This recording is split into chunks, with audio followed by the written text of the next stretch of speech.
If you're ready, give me a second here. I'll get going on YouTube. Yep.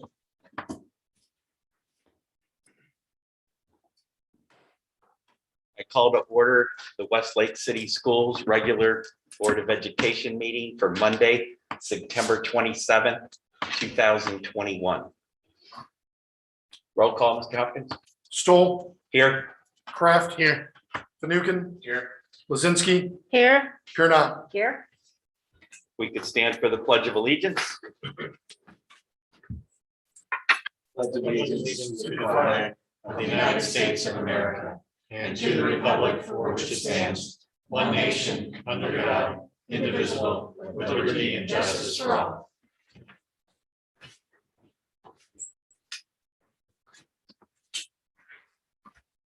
Okay, next up is the acknowledgement of visitors. Do we have any visitors here this evening? I believe we have a few.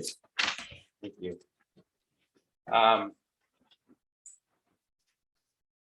The next item is the approval of the agenda. I have a motion and a second. So moved. Second. Roll call, Mr. Hopkins. Kraft, Yes. Lizinski, Yes. Fanukin, Yes. here not. Yes. Stoll, Yes. motion carries. Following item is the superintendent presentation. Dr. Geiger. Sounds good. Let's see. Share my screen. Started here.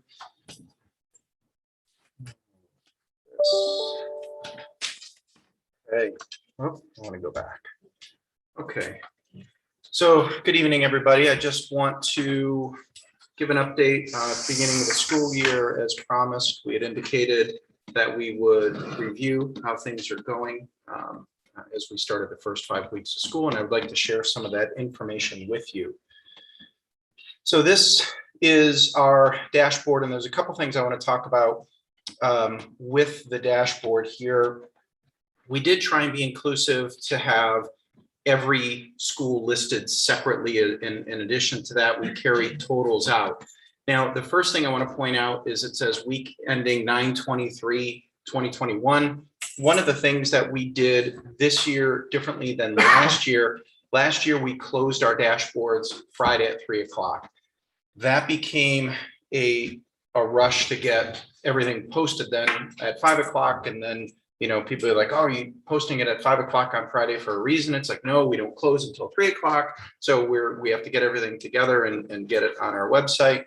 So what we decided to do is we end at 3 o'clock on Thursday now, which allows us to post it early on Friday. So that's why you'll see each week our data will run from Friday through Monday or through the next Thursday. So that's why this is listed that way. Another thing I want to point out is one of the things that we chose to do. So there is no standardized set reporting mechanism for a dashboard. In fact, this year, school districts are not even required to have a dashboard. So there's definitely no specific way we're supposed to do it, and everybody interprets it differently, which is fine. What we did though is we post everything on here, every case with one of our that includes one of our students, and the reason for it is because those students come into our schools and it impacts our schools. And so what you are seeing here are total cases of reported students and staff, as well as total what for the moment is called quarantine or isolation. Isolation is when someone is a positive or a presumed positive case and they're in isolation. Quarantine has been when you are a close contact and are then excluded. I'm going to explain that in a separate thing in a moment. And so all of them are listed on here. Now, the other thing we do is we do chart internally and externally. And this is a chart that actually Mr. Maver and the nurses, again, my favorite band, runs, is that we do chart this internally and externally. So what we have seen are there are 3 cases that we believe the contact that resulted from an in-school transmission. And then the rest of the cases that we've seen have been from outside of the school. One of the things I want to point out is even though we have a lot of safeguards in place, we still have vulnerable areas.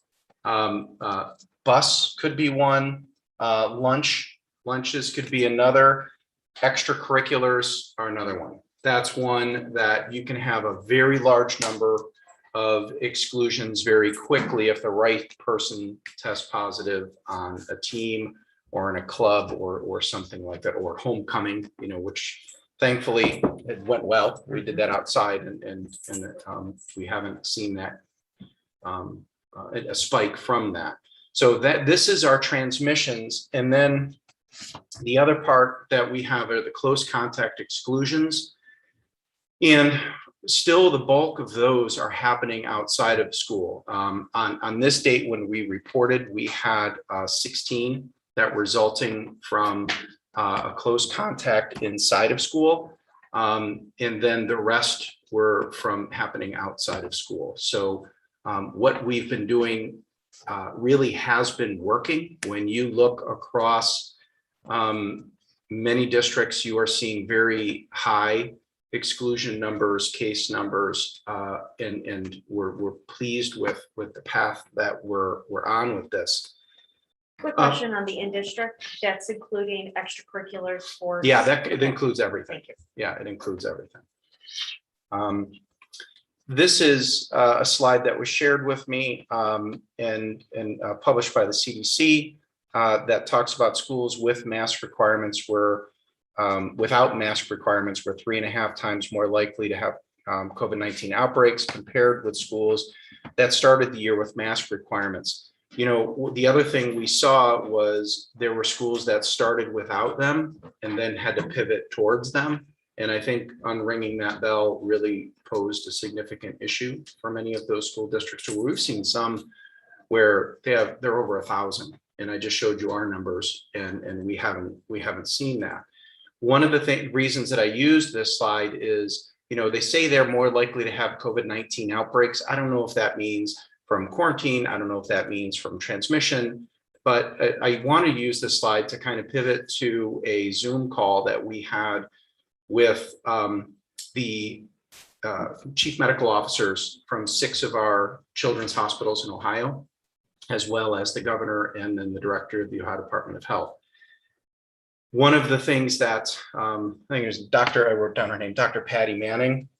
She kind of used the same metric, saying that in Cincinnati, they did an analysis of 64,000 cases and looked at schools that either had partial or no mask requirements and those that had full. And her statement was, and she made it very clear, which by the way, I shared this video with all of our parents. So that's something, I want people to see exactly what we're seeing. And when you watch that, about half hour in, she talks about it. And she makes it clear that what they found in their analysis was that students who attended schools that did not have this were almost 2 times more likely to get COVID, not be quarantined or excluded, but to actually get it. So that was something I wanted to point out from there. The other part I just wanted to mention about that video is this was with superintendents just throughout the state of Ohio, so there are a lot of people on it. And Mrs. Piernot observed this as well, but as we were going through, I kept putting the question in the chat multiple times about, are you going to help us with an exit strategy? If you're saying this is what we need to do now, we also need guidance on when we can begin to back off. And so at the very, very, very, very end, they read my question and said the most that they would say at this point is that they would partner with us and to be able to work through that, which we will do. Something I wanted to point out, and this is before I get into some other slides I want to share with you. This was the original flow chart that When we sat here mid-August, I can't, maybe around August 15th-ish, I don't remember the exact date, and had this conversation, this is the flow chart that we had from the Ohio Department of Health. And it's very important to look at because when they were giving us our quarantine guidelines at that time, if you look at the boxes on the left, and let's see if I can zoom in. Oh, shoot, I'm not able to zoom in. This right here says, is the contact vaccinated? And if it's yes, then a student is not excluded or a staff member is not excluded, but it gives some guidelines there. And here it says, did the contact consistently wear a mask? And then if the answer was yes, then it didn't have them going into a quarantine or exclusion. Now, in the end of August, they changed it. And if you can see the difference in the slide, this part's the same where it says, is the contact vaccinated? But then this part, they made clear, they said, did the contact consistently wear a mask and maintain the social distancing? So that really put our 3 feet into place. And we had areas where we weren't at 3 feet, and we went through and made sure that they were there. So that was just a significant change that we had in this flow chart. But if you look at, if I go back to this one and you look at that same box, it just says, did the contact consistently wear a mask? And then in the updated one, they even bolded and underlined inside there about the social distancing part. That's what I wanted to share with you about that. Are there any questions I can answer specifically to that before I move to another slide here? I do. Yes. I'm assuming those that had transmission or infection, I assume that their health is good today. Mhm. Thank you. Yes. And you had touched on some vulnerable areas, and can I assume that if we recognize those vulnerable areas, are we changing or pivoting in any way in some of those cases? In a couple spaces, the high school is a good example where at first when we looked at the high school, we're running our traditional schedule. That was another commitment that we made as a team, was that we were going to be as traditional as humanly possible. And homecoming is a good example. We're going to do homecoming. Right. And, however, it looked a little different where we were doing it outside. And fortunately, again, we got a gorgeous night. It was a lot of fun. But we're trying to continue to do what we're doing, but be mindful of the situation we're in. So an example of that was when we went back to our traditional schedule at the high school, because that's one of our areas where we feel we could be the most vulnerable there. We were back to 30-minute lunches, and last year students were able to leave because we had a longer lunch because we were doing more of a block schedule. And this year, 30 minutes is not enough to have kids safely get in their car, drive to a fast food restaurant or wherever they're going to go eat and then come back. That we didn't feel like that would, be enough time. But then Mr. Woods spoke to some of the students who then pitched and said, well, what if people had a lunch study hall? So, there was someone who had a study hall, either that backed up either before or after their lunch. Could they do the off-campus lunch? And so he did work with them to do that. And then so that can open up some more space in our cafeterias, quite frankly, even the study halls as well. So when they get those opportunities, and I know in the elementary school, and I'll look over, I saw Amanda was in here, they're still using the music rooms in addition to the cafeterias as well. So they are looking at some of those. Buses are going to be tough, because one of the conversations that we were just chit-chatting about items in the news was how bus driver shortages are real, and every school district is experiencing those. And there's even a call towards the National Guard to help out. That's something we saw all those discussions there. However, we're not at that point. I'm not saying we're flush with bus drivers. By the way, if anybody has a CDL, wants to come be a bus driver at the Westlake City Schools, you're welcome to. But we're not at the point where we do something like that, because while that sounds like a good idea, you don't know who you're going to get. You don't know if you're going to get a different person every day, and you got to retrain people to routes. If they're going to say we're going to send the same 5 people every single day, for the rest of the year, that'd be wonderful. Sure. But there are definitely some challenges that come with utilizing that. So the buses are an area where actually Mr. Kosovar and Mr. House went through all of bus routes again, because there are buses and there are times where we have some elementary kids sitting 3 to a seat. And so we wanted to minimize that as much as possible, make sure we're getting as many family members together in there as well. So there are areas on the bus where we're going to be vulnerable, and that's, but we tried to limit that as much. So those are a couple of things. Yep. Before you move into this part of the presentation, what about utilizing some of the testing kits that we've been given? We have been, and I'll give you an example. We had a situation in one of our elementary school classrooms where we noticed a few students in the same classroom test positive or report a positive. And we sent a test kit home to every family. So sent those home. We did put a request into the Ohio Department of Education for an additional 2,000 tests. We got approved for just over 1,200 tests, and they arrive tomorrow, I believe. Those will be coming in tomorrow. So we are staying on top of making sure our applies. And Mr. Maber, we probably have about 500 in that ballpark left. They're going pretty fast. Yeah. So it's a good thing that we have more coming in. So, yes. Are we allowed to ask our high schoolers if, or even really any students if they have been vaccinated or not? I believe we're allowed to, but that's not something we have not gone down that path to ask that. You know, when I looked at the dashboard, it just, the high school obviously stuck out. Mhm. And, I was just curious as to what percentage penetration you have with people that have received it or not received it. We were surprised as our nurses have been doing contact tracing. Part of the contact tracing is to ask whether or not they've been vaccinated. And we were surprised how many students have been coming back where they have not received the vaccination. Have we thought about trying to do another vaccination day? Well, that's not, we could do that. The thing about vaccinations right now is they are so easy to get.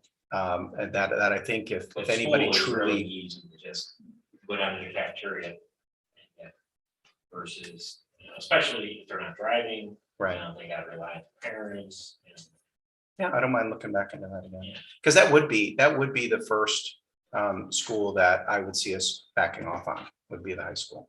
Yeah. And one of the things that we looked at as we were doing reviewing this 5 weeks is the high school. And actually, if you go back, you see, I got a giant Zoom bar on top of my screen. I don't know how easy it is for me to go back in this. If I was to go back to this, one item that was really interesting to us is our second largest case count is the high school. And so if we are looking to lighten that, it's kind of hard to do when you're seeing a good amount of cases with the students who are there, along with, as we're contact tracing, the amount of kids that are coming back unvaccinated. So It's interesting that there's almost like a 2-1. If someone's gonna get positive or there's a case, it's almost 2 times people will be quarantined. You look at the high school, you look at the elementary. well, because the other thing, when the way that this is reported, and actually when you look at this one, you're going to see that the close contact numbers are smaller than here, than if you were to look at these numbers. And the reason for it is because these are both the quarantine and the isolation. So your positive case is being counted as well as those who are being excluded are being counted as well. So that number is going to be a little bit higher than if you look at this number here. If you were to total those up, you'll say the math doesn't work. But that's why this is specifically people who are excluded due to close contact. It's not counting the isolation. It was real positive to see that on staff level. It's basically nothing. I have to tell you that has multiple ramifications for us, where yes, Obviously we want our students and staff to not be infected or quarantined or anything like that. The additional benefit we have here is that in most industries, and we're not exempt from that, is the ability to staff, the ability to find substitutes and find replacements to come in. And at a time where you're trying to keep spacing, it's not like you can merge two classrooms, right? So yes, we have been very, very pleased that, we are, but we also have, I do believe we have the right protocols in place, and our staff members are not necessarily as can be into a close contact. I've told you the vulnerable areas, I don't have my teachers on a bus primarily. Some of our special needs buses we do. If they're in the cafeteria, they're walking around, they're not sitting side by side, and in extracurriculars, they're not in a huddle. So there's also, I said, those are the primary vulnerable areas that we've been seeing a lot of cases come through. The majority of the cases we're seeing are happening within a family. And we're seeing a good amount of that as well. You're welcome. So we did make an adjustment. This looks very similar. This is no longer a restart plan. This is a continuity of education plan that we just made some updates to even today. Some of these slides are going to be the same. So some we just changed the tense from we're going to we are. And school days remaining the same. This is our primary goal, and we've been able to do it. We are in school every single day, all day, 5 days a week for all of our students.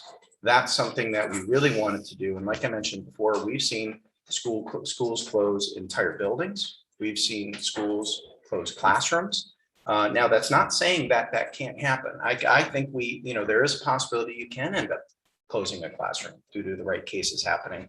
But, we're a good amount. We're halfway through our first quarter and we haven't seen that. So that's a positive thing. School looks the same. This is the same that you saw at the beginning. We're going to follow our traditional school day hours. We are going to continue to require the masking indoors for all of our students in grades PK through 12.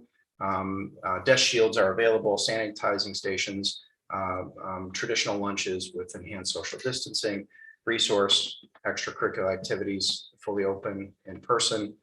And then the bottom part there is what we mentioned before. We are still trying to do some meetings, could be special meetings that students have, or actually families have with teachers. If we found that not only for safety reasons, but for convenience reasons, some of those meetings, parents prefer Zoom and they may be getting a break at work or something and they traditionally can't attend and they're able to go in. So that's what that bullet is. Masking protocols are similar to what was before. This is the part that I just want to point out where there's a little bit of a change. And we go from the term quarantine to exclusion. Now, this is as we're getting in the more technical component of this, because the term quarantine is that is a term that the Board of Health uses. And that is, so as a school authority, we don't have the, I'll use the word authority again, we don't have the authority to quarantine, we have the authority to exclude. So what happens is the nurses will go through contact tracing, and if you find that somebody is a close contact, then the school would then exclude that student from school. And when it's reported to the Board of Health, the letter that goes out to the individuals are the actual quarantine. So it's just terminology, and we're making sure that we're trying to use the appropriate terminology. We know that causes some confusion. We apologize for that, but for us to just be correct in how we're doing this, that the term that we are supposed to be using as a school district is exclusion. So that's why there's a change inside there. Building start and end time stay the same. School lunches and recess and extracurriculars stay the same. We're continuing to do it. Transportation is the same as well. And we're running through it like that. So really, there are very, very few changes in this. I pulled things out of here, like there was open house information, there was the one-to-one initiatives, there are different things that are already launched that are not necessarily prudent but have or relevant to have in the continuity plan. That's what I had, I believe. Look at my notes. That's what I had for this, and I would take any questions if you have. Sounds like our custodial staff is working as hard or even harder this year, correct? We're seeing, yeah, and I would tell you that everybody is this is the answer. Your direct answer is yes. Our custodial staff is doing fantastic in talking. And I know I stopped by, I know there's some professional development going on with our elementary teachers. And it was interesting. The elementary teachers are reporting that, the kindergarten specifically, I think, mentioned that last year they had their students every day and half day.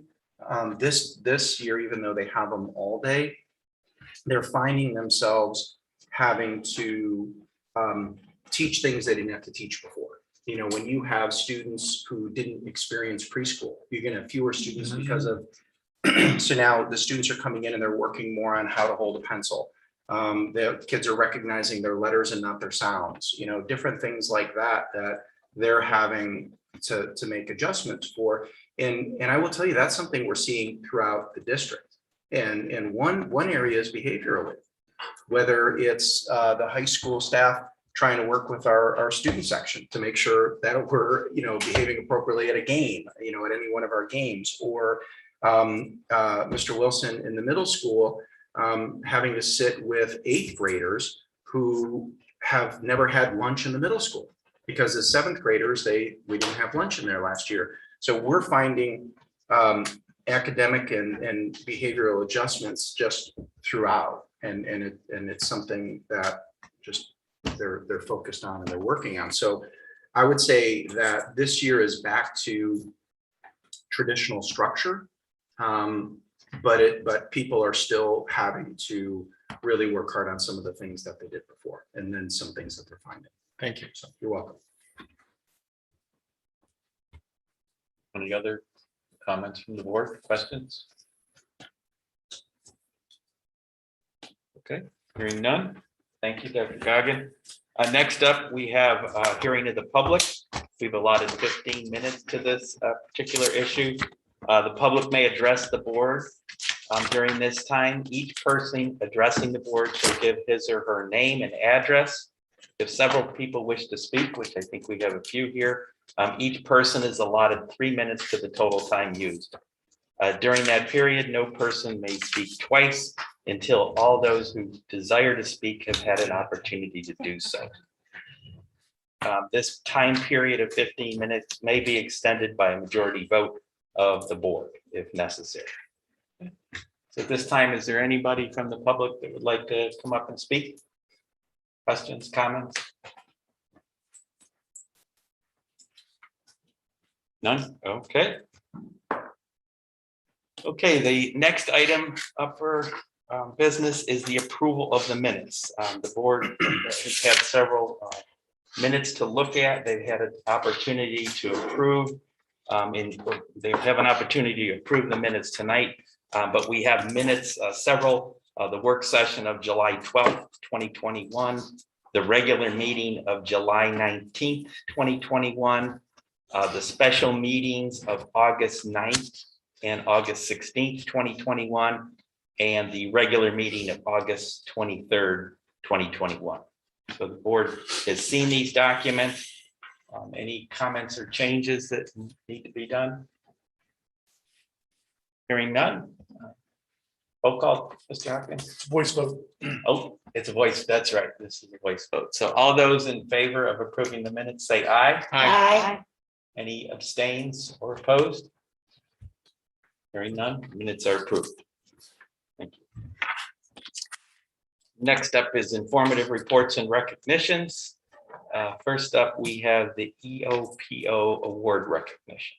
And I will take that as well. I'm not trying to hijack this meeting, I promise. Can I have Mrs. Hoffman come up, please? And the way the cameras are structured, I think it'd be better if you stood in front of me. I'm trying to look at, yeah, that works. Yeah, that way works. You can see where you are on the cameras and make sure that you're looking at that. So the first thing I would like to do is recognize Dana Hoffman, who, for those of you who don't know her, she is my assistant in my office. I want to recognize her for her professionalism and quality work. She is constantly growing and improving, not only herself, but what goes on in our office. She is currently the Educational Office Professionals of Ohio, or EOPO, president. She and Lisa Zook, who is Dave Kosovar's assistant, are very involved in this organization. Each year, this organization recognizes a school administrator as the Educational Administrator of the Year. At this time, can I ask Kathy Maxwell to come up here, please?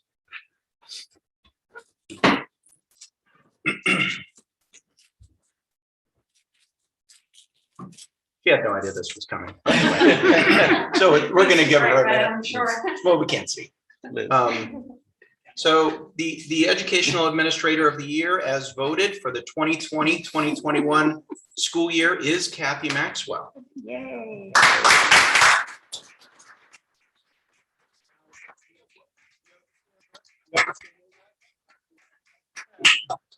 Mrs. Maxwell is a tireless worker who is dedicated to school improvement with a focus on our students. Her efforts also produces results. Under her leadership, the Westlake City Schools achieved our first overall A rating from the Ohio Department of Education the last time we ran a report card.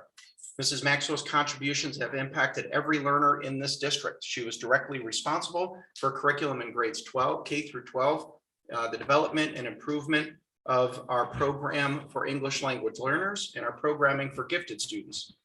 In fact, when our school district's gifted coordinator retired, Mrs. Maxwell took it upon herself to obtain the training and certification necessary to absorb this responsibility into her department. In addition to developing programming and procedures for our educational delivery, she also managed the federal and state grants necessary to fund these initiatives. Essentially, she designed curriculum and services for the general education student, English language learner, and gifted student, and organized professional development for the staff, and managed the funding to make it all happen. Please help me recognize Kathy Maxwell as the EOPO Educational Administrator of the Year.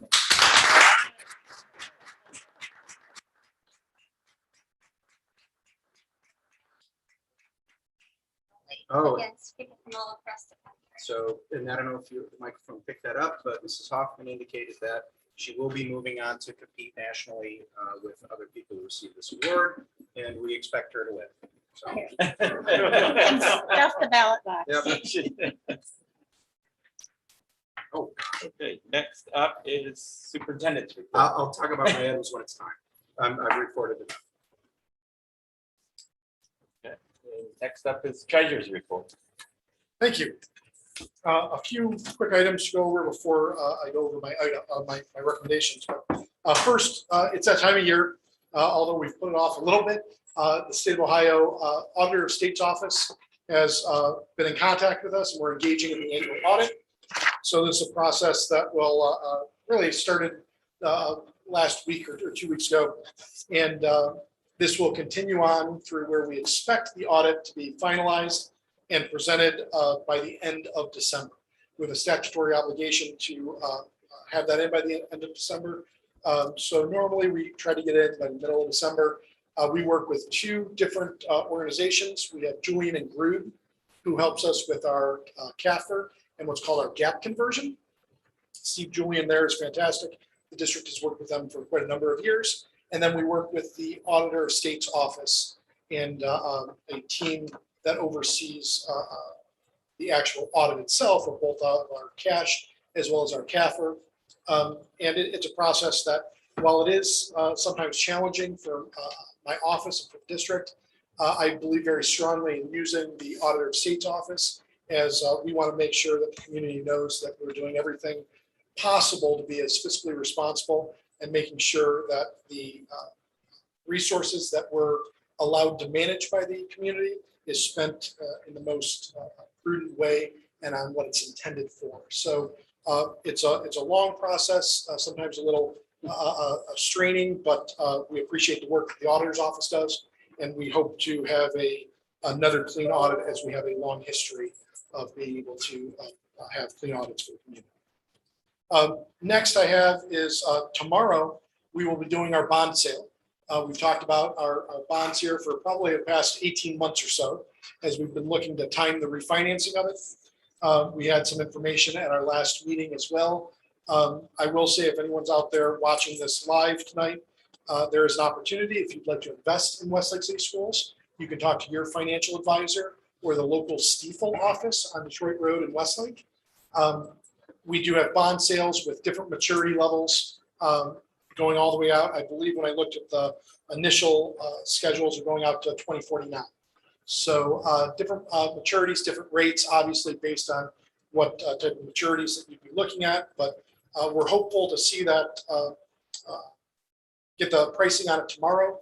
We're looking at closing in the middle of October or so, first couple weeks of October. And the reason we're doing this again is it does not directly benefit our general fund or our coffers in any way. It benefits the community over the long term. Now, I know somebody's going to ask me, and you know, I'll pick on Mr. Kraft because he's looking at me here. Mr. Kraft's going to look at me and say, okay, tell me exactly how much this saves me on my taxes. Well, that's something that I can't necessarily do. But what I will do is after the sale and we close on it and everything's taken care of, we'll know what the savings were for the community as a whole over those next 20 plus years that we're going to have these bonds outstanding. And we do this because there's a savings to the community of millions and millions of dollars. And we believe that it's in the financial best interest of the community, similar to the idea of you refinancing your home mortgage. But it is a process that we go through and we'll report on that. But ultimately, it will save the community. But you won't necessarily see it on your tax bill as, oh, look, this is the savings tied to the bond refund. Tonight, you'll be presented with the permanent appropriations and our permanent budget or our proposed budget for the 2021-2022 school year. Along with that, you'll see on my appropriations that I have some proposed 5-year forecast, just trying to keep in line where we are with what the proposed budget or appropriations would be for tonight, along with the forecast for coming out for that's required to be approved in November now. It used to be October, but it's in November. To be honest, I'm pretty much done with the forecast. I went over it somewhat in our finance committee meeting that we had last week, I believe. And right now I'm working on finishing my assumptions for it. So I do expect it to be presented to the board for consideration at an October meeting with the assumptions all finalized. But you'll kind of get a preview of what our forecast for this year looks like, as I do have it as a line on our permanent appropriations. The last piece I just want to say is we had some issues with our YouTube channel earlier this week. And I appreciate the work of Dr. Zagray, who was able to work with Google to get our channel reestablished. But one of the things that we did see is we had about 200 subscribers to our YouTube channel. And unfortunately, it cleared out our subscribers. We can't automatically add our subscribers back. So the subscribers on YouTube would give them notifications when we have a new live stream, things of that nature. So I apologize to those people who have signed up to get those notifications. I encourage you to sign back up for those notifications by subscribing to our channel, the Westlake Board of Education YouTube channel. But it's not anything that we did purposely. We weren't trying to hide it so people didn't get notifications of meetings. It was an accident. I appreciate the work of Dr. Zagray to get our channel back and make sure our meetings are all there so people can view them going back as well. And we can use that platform going forward. Are the previous meetings still there? The previous meetings are all still there. Yeah. Dr. Zagray was able to work with Google to make sure that we did have all in there.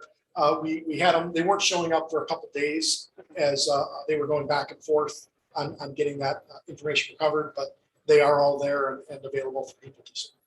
Thank you. I have nothing else for my report, so I'm happy to move on to my recommendations, if that's okay. Please do so. All right. So the first one is I do have permanent appropriations listed here for tonight. As the board is aware, annually, the Board of Education is required to approve permanent appropriations, or another way of saying our annual budget, okay, by October 1st of each year. So as we finish up September here very quickly, I do have that permanent appropriation measure and budget for the board to consider. Some of the things briefly that I'll talk about is in this budget, as we've talked about over the past couple of months, we are moving back to pre-COVID budgeting levels. As the board is fully aware, as I'm stating the obvious, COVID affected us in numerous ways. In the 2019-20 school year, it affected us because we shut down our schools in March and didn't, we finished the school year in an online environment. For us, that reduced our spending significantly as we didn't have, our utilities went down. We didn't have supplies and material purchases that we were doing for March, April, May, beginning of June, different things of that nature. So we saw a dramatic decrease in our spending in fiscal year 20, the 2019-2020 school year. Last school year, the 2020-2021 school year, if you recall at our September meeting of 2020, the board approved a budget that asked our administrators, our budget managers, to do about a 20% reduction in their discretionary spending. The reason for that is the state of Ohio budget was very much in flux at that time. They weren't sure if they had approved a budget decreasing by 20%. There was some talk about having additional funds, bring that back up to a higher level, but we had that uncertainty. So we went out there and asked the budget administrators to do that 20% cut. In turn, they did, and we were able to watch our expenditures very closely last year, even though the state did fund the schools back up to not the same level as pre-COVID, but higher than where it was initially proposed. This year, we're looking at going back to those pre-COVID levels. As the new state budget is out, and we're currently working under the new state of Ohio budget, there is some uncertainty on how that budget will be implemented. As some of the pieces, our revenues will be decreased from where we're used to, but our expenditures that are tied to the state revenues, where it was the John Peterson scholarship that we would pay for, or autism scholarship, or community schools, or open enrollment, we're being told that we will no longer be charged those directly. So our revenue went down, but our expenditures are going to go down. And to be honest, they're probably going to go down slightly lower than what our revenues decrease. So it will be a net gain for us. But I'm a cautious guy, and we probably won't recognize that in our forecast fully until our update later in the spring in May, because we're just not sure how it's going to play out. In fact, the state has almost taken that approach of saying wait and see how it will be played out, as they're still working on figuring out the implementation of those budget line items. So our budget is going back to pre-COVID levels, with the exception of some of those changes with the state budget reducing our revenue and our expenditures. But we do put the budget together. There's a 3-year history for all of our discretionary line items, as well as our overall appropriations. I'm happy to answer any questions related to the budget and go over those as much as I can. And as people review this video online, if you have questions about our spending plan, if you have questions about how we're spending money, please reach out to me, and I'm happy to discuss it with anybody. We can go and break down more detail for people. Again, we are in a business, as we see in our forecast, as we see in our budget, we are here to educate students. We don't produce widgets. So our majority of our budget is always tied up in salary and benefits, because we are educating the youth of this community. We do budget in those discretionary areas of our purchase services, supplies and materials, equipment, and then some other line items. But that's kind of our discretionary side of it. But the majority of our funds are in salary and benefits. We'll come back to that with questions. I'll just briefly jump through the rest of the recommendations. B I have is approving student fees. I want to thank Mrs. Maxwell and Mrs. Musselman in their office for putting together our fee list for this year. We do charge student fees for some classes. It's tied directly to instructional materials that are used, or consumable materials or workbooks in classrooms. You'll have the list there in front of you. Letter C I have as pay to participate fees for this school year.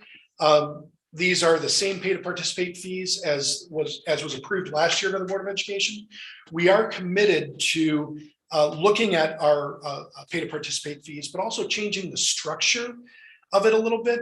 One of the things that we have found is students or families can sometimes get into a hole of debt with pay to participate. And it often comes to a head when prom or graduation, and we exclude those students if you haven't paid off your fees from prom or graduation. And oftentimes it becomes a very, very difficult burden for a family because, you know, they while we give them ample notice throughout the school year, Mr. Wilson was very, very good about giving notice multiple times to seniors throughout the year, knowing that if they owed fees, they wouldn't be able to do these things. We'd still have the student or family that wasn't able to make those payments and could be excluded from those things. Working with the high school, I'd like to make that a recommendation, and we bring this formally to the board. We're looking at probably January to give ample notice to families. I'm looking at the idea of saying here, you know what, we'll allow fees no more than 1 year going into the hole, which we cap out our pay to participate fees for a student or family for a student. So we know that they might dig a hole, but we know exactly how deep it really could go. And we would work with students who have need to provide some opportunities to earn credit towards pay to participate. And that might be working at the stadium doing cleanup after games, working with our maintenance staff. That might be talking to some of our booster clubs and saying, okay, how could students help you? Could they help with concession sales or something of that nature? You know, where could we find opportunities for them to earn some credit to reduce that pay to participate amount, but benefiting the district as well. So we're very open to doing that, to try to work through that, because it's not a good situation for the student, for the family, for the high school, or for me, when we have students that can't make those, they've kind of dug themselves into too much of a hole and they can't get out of it. So we are very much committed to making those changes. And we would look at doing a formal recommendation probably in January on that. Moving on to D, I have some, these are the returns of our advances. As you know, on June 30th, we made a large number of advances for a significant amount of money. Under state law, we're not able to end the school year or fiscal year, which ends on June 30th. We're not able to end the fiscal year in the negative on any of our funds. Additionally, I work hard to try to make sure that we're not ending in the negative on any of our accounts or our cash accounts, which you'll see listed, some of those on the screen there. We made these advances. In many cases are the grants where we are receiving the money back. We just needed to advance at the end of the school year. We'll get those monies back. Advances, you remember, are loans, interest-free loans, not gifts. Those are transfers. So I'm asking the board to return this money back to general fund for each of these accounts here. And then I think my last one is E, and it is some then and now certificates. As we talk about through a number of our board meetings, we have an opportunity where we'll have invoices that are just dated before the PO's in place. So it's a then and now. I'm happy to answer any questions on that. If it so pleases the board, I would ask the board to do the budget separately, but then we could combine B through E if you would agree. Okay, I have a question.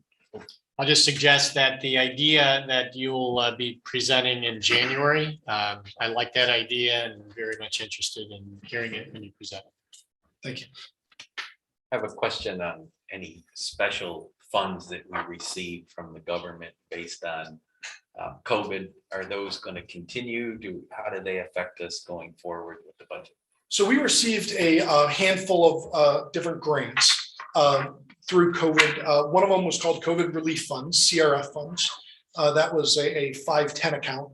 That one, I believe, was around $170,000. We had spent that on our PPE, personal protective equipment and cleaning supplies last school year. That grant is done and over. We've been reimbursed. The final expenditure report has been filed with the state. We also have 3 different levels of Esser Funds. So Esser Funds are the elementary and secondary school emergency relief funds that were from the through the federal government, but it's funneled through the state of Ohio and distributed by the state of Ohio. Esser round one, I believe, was around $360,000, although we had to share about $30,000 of that with non-public schools located in the district. So we ended up spending about $330,000. We used that as one of the allowable uses was to offset some of your salary costs, which you might have riffed otherwise without those funds. So we did use those to offset some salary costs that we had last school year. And so that money has also been spent already. And we're in the process of filing the FER on the final expenditure report on that one. We now have Esser round two, okay, which was about $1.8 million, give or take. Maybe it was maybe 1.4. And then we have Esser round three, which is called ARP, which is the American Recovery Plan. And that one was more to the tune of about $3.4 million. So it's 4.8 million between round two and round three. Those were in the process of utilizing and spending.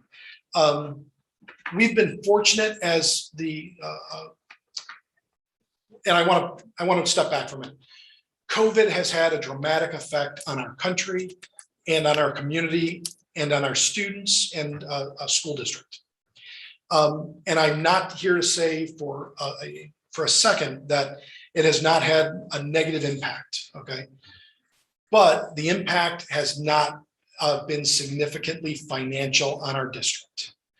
Under the leadership of the Board of Education and Dr. Goggin, the district was not overly reactionary to COVID starting in March of 2020. Under the leadership of the administrative team throughout the district, we had a number of technology and strategies in place that we were able to utilize for learning remotely, both during the spring of 2020 and in our remote hybrid learning throughout last school year. We were not a district that ran out and spent large amounts of money on UV lights and air filtering systems. We were fortunate to have good quality air filtration systems already in place. We were not a district that went out and spent large amounts of money on additional staffing. Our staff stepped up to the plate and did a work that was above and beyond and was able to do that without incurring additional significant cost. So the reason I say that is when we talk about how those funds, those round 2 and 3 funds of Esser, we're able to utilize those funds for the intended purpose. One of those things that you've seen is the implementation of the one-to-one initiative by Dr. Gray and his staff. We're able to get Chromebooks and iPads out to every one of our students throughout the district.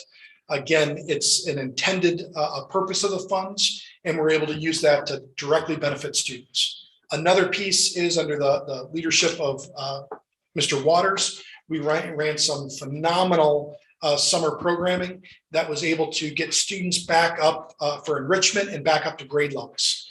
So we were able to run these programs, again, having that direct student impact by using grant funds and not negatively impacting our general fund. So honestly, as we look, I know I went on a long rant there, but as we look at how COVID had impacted our general fund, it has not had that impact. And the funds that we have available right now will be used for the intended purposes of benefiting the education of students directly and not necessarily offsetting costs in general fund. There's a few areas that we are using some of the funds to continue to buy some of the upgraded cleaning solution that we use for the spraying machines or some PPE. We wanted to buy some masks this year to make sure we had a large number of masks on hand, different pieces like that, but we're using it for its intended purpose. Very good, thank you.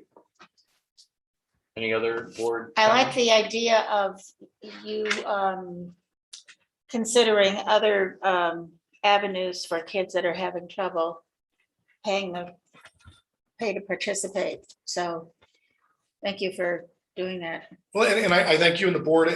Since I've been here, the board has, I've constantly heard the board is, while we do have pay to participate, we are not looking to use that as a punishment to students or as a way to keep them, to exclude them from these different activities. So we want to be able to provide them opportunities so that if they want to work for it, there would not be a hurdle for them.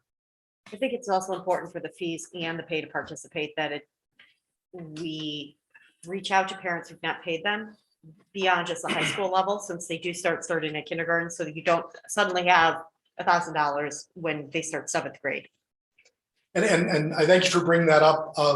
Ms. Pranat and I had a conversation earlier today, and one of the things that while student fees are very prevalent in availability through Easy Pay or through Power School, if you log into either one of those pieces, not everyone is logging into Power School and Easy Pay, and not everyone is going and clicking on that screen to see those pieces. So it is something we will work with each of our buildings, that on a semi-regular basis, we're sending out an outstanding fee statement so that people are aware, that they have an outstanding fee, so that we can help promote that collection and again, keep from digging that hole. Any other comments, questions? Okay, hearing none. I need a motion and second for Treasurer's Recommendation 6A. So moved. Second. Roll call, Ms. Coffey? Kraft, Yes. Fanukin, Yes. Lizinski, Yes, here not, Yes, Stoll, Yes. motion carries. Next up, I need a motion and recommendation for Treasurer's Recommendations B through E. so moved. Second. Roll call, Ms. Coffey? Here not, Yes, Fanukin, Yes. Kraft, Yes. Lizinski, yes, Stoll, Yes. motion carries. Thank you. Very good. Thank you. Next up is Superintendent's Recommendation. Thank you, Dr. Stoll. Yep, I will jump in. I will spend more time in 7A and then go through the others a little more quickly. So letter A is resolution to accept gifts and donations. We have from Bill and Lori Bowles donated 4 boxes of copy paper to the staff at Westlake High School. Rich Kroll donated a refrigerator to the Special Education Department at Westlake High School. Matthew and Kristen Daly donated $250 to the Frank Sarna Memorial Scholarship Fund at the high school. Danbury Senior Living donated a recliner to the Special Education Department at Westlake High School. And I'm going to talk about what they're doing with all that stuff when I'm done. And Dean's Greenhouse donated potted flowers, trays of flowers, and greenery to Westlake High School. Mr. and Mrs. Lou Maglio donated a rocking chair to the Special Education Department at Westlake High School. Judith Rotkus donated $400 to the Frank Sarna Memorial Scholarship Fund at Westlake High School. Mark Sarna donated $500 to the Frank Sarna Memorial Scholarship Fund at Westlake High School. And Westlake Athletic Boosters donated $11,000 to the athletic department at Westlake High School. Just interesting, the teacher intervention specialists at the high school, they are creating in one of our classrooms a mini apartment. Some of our students with significant disabilities, an adjustment to independent living is always a challenge. So they're making an apartment. They're going to have tables, make a bed and do all these kind of things. So it's really a neat program and really excited that people are donating and supporting that. So good for teachers up there to do that. is there a list of some things that they might need? I have not seen that, it's Mrs. McGlynn and Mrs. Kane. We can talk to them and see if there's some items that they still have. And to go through these, so I would say letters B through O are going to be for classified staff members, resident educator program, home instructors, supplemental contracts. These are the items that the directors did explain in the report. If there's any in particular you want to go through at the time, we can do that.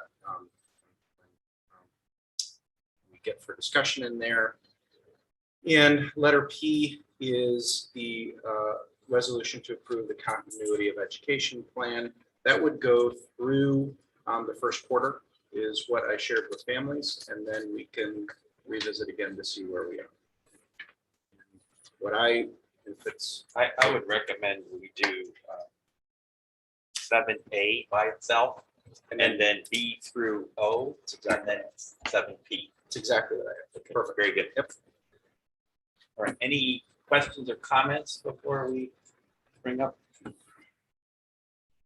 Okay, hearing none, we need a motion and second for the superintendent's recommendation 7A, which is to accept gifts and donations. Second. Comment? As always, we thank all of those who donate. We really appreciate it. We've got a generous community out there. Mr. Hopkins, roll call? Fanukin? Kraft? Yes. Lizinski? Yes, Here not? Yes, Stoll? Yes. Motion carries. Next up, I need a motion and second for superintendent's recommendations B through O. So moved. Second. Comments? Hearing none. Roll call, Mr. Hopkins? Kraft? Yes. Fanukin? Yes. Lizinski? yes, Here not? yes, Stoll? Yes. Motion carries.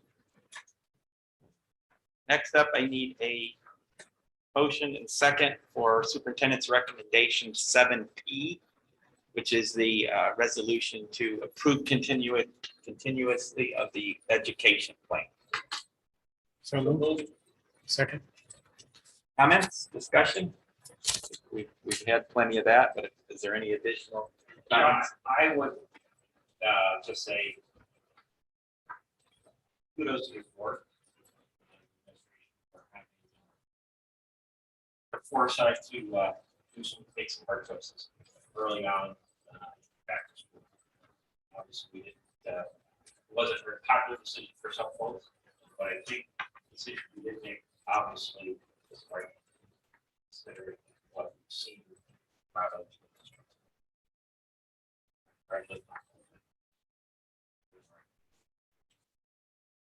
and it seems like last night on the news, it seemed like the numbers might be going down a little bit, so hopefully if we continue this until the end of the quarter, then we can reevaluate and hopefully make some changes. Probably just one person on this part. Oh, Other than who is that next? Any other discussion? Hearing none. Roll call, Mr. Hopkins? Fanukin? yes. Kraft? Yes. Lizinski? Yes, Here not? yes, Stoll? Yes. Motion carries. Okay, next up is hearing of the public. Again, the public may address the board. During this time, each person addressing the board shall give his or her name and address. If several people wish to speak, each person is allotted 3 minutes of the total time, which is 15 minutes. If necessary, the board can vote to extend that by a majority of the vote. Anyone wish to speak?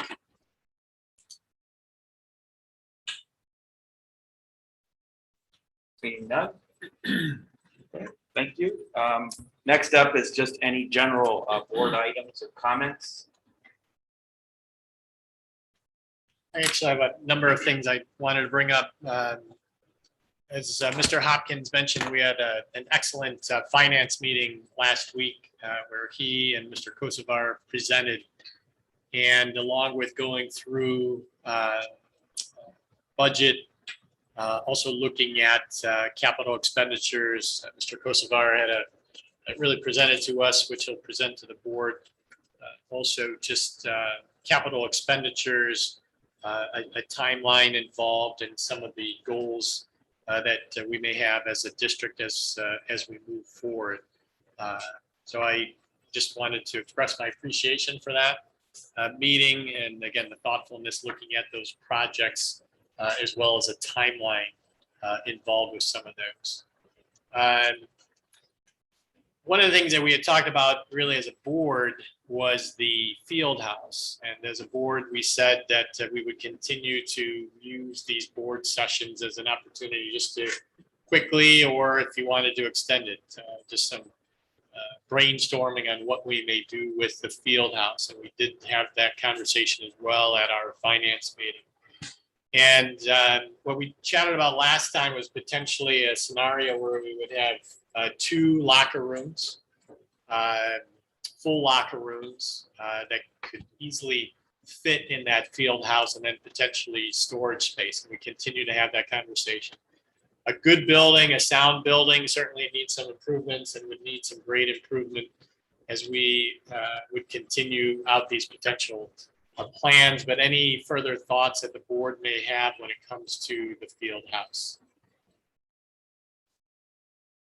I think we had a little discussion. I think the community, and even past board members, that doing something with it instead of it just kind of existing. Even if that purpose is exactly what the original board wanted. For visiting,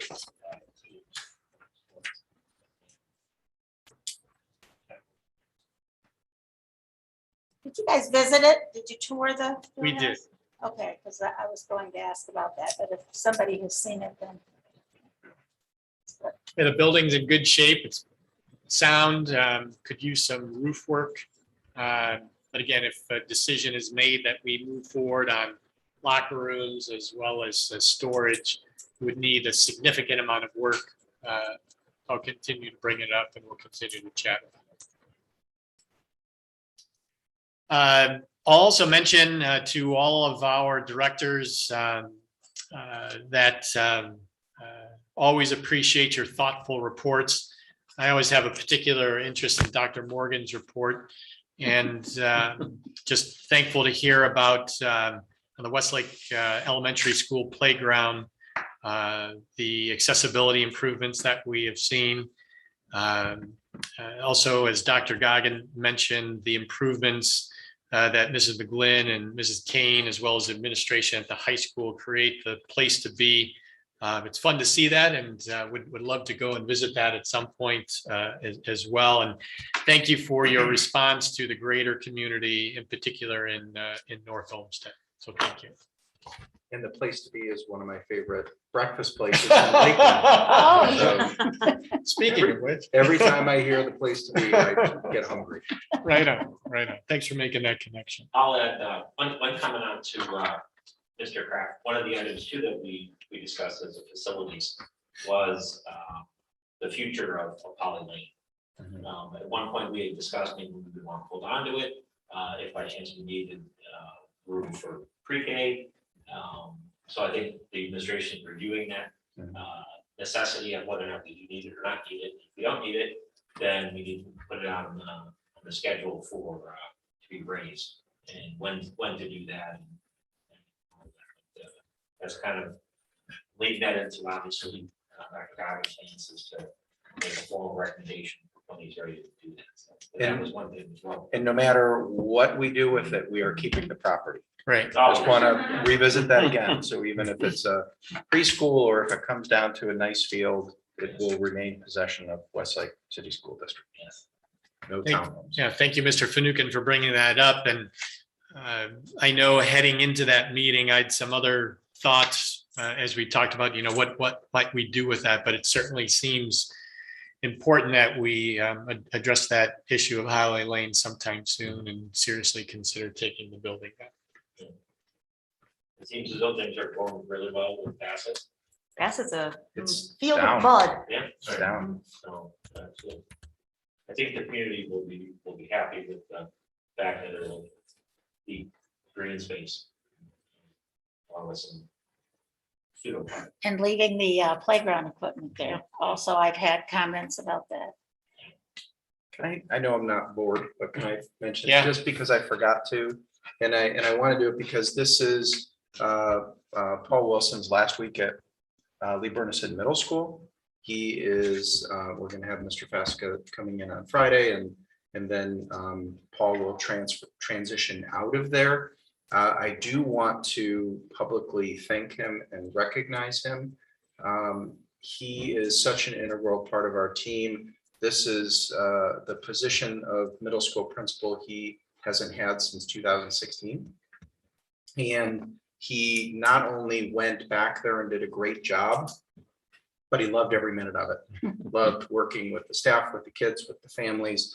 And it just is so impressive and such, I think, a display of his character and who he is as a person and how he went in there and didn't just kind of keep it steady, but really did a wonderful job. So I just want to mention that. He really has done a fantastic job with, especially coming back with COVID, and then you have thrown on top of, with students not really being there, but they're in, the weird way last year and getting used to the routine. But then you also have the social media devious licks trends that I'm sure you've heard about in the media with destruction and issues. From what I'm understanding, just based off of conversations with Mr. Wilson, it's not been that bad in Westlake, but there are But people. we also don't want to throw that out as a challenge. Correct. We have had some, and credit to high school staff and middle school staff, where when you track it down and you catch the students, then you'll have other people less likely to do it. And when they have to start paying for certain things, or families have to pay for things, and there are serious consequences, they curb relatively quickly. They think the cameras outside that. Yeah.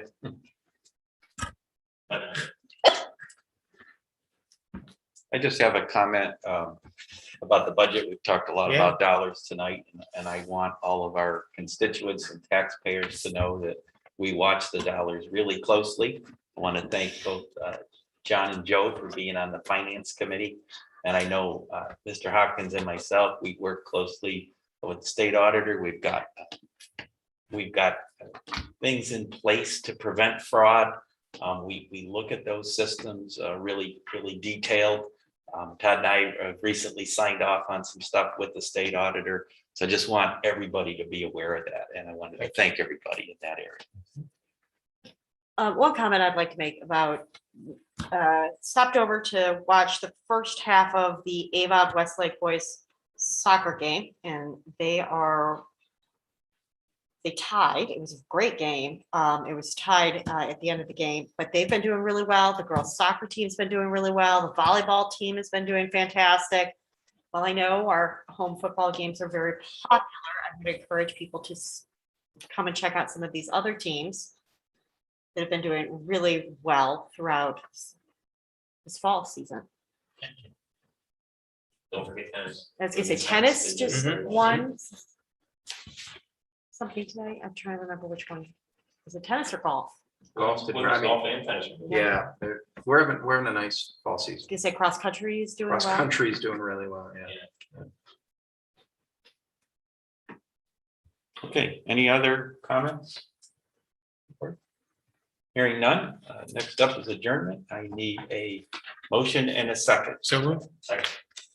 Roll call, Chapin? Adjourned 7:13 PM. Kraft, Yes.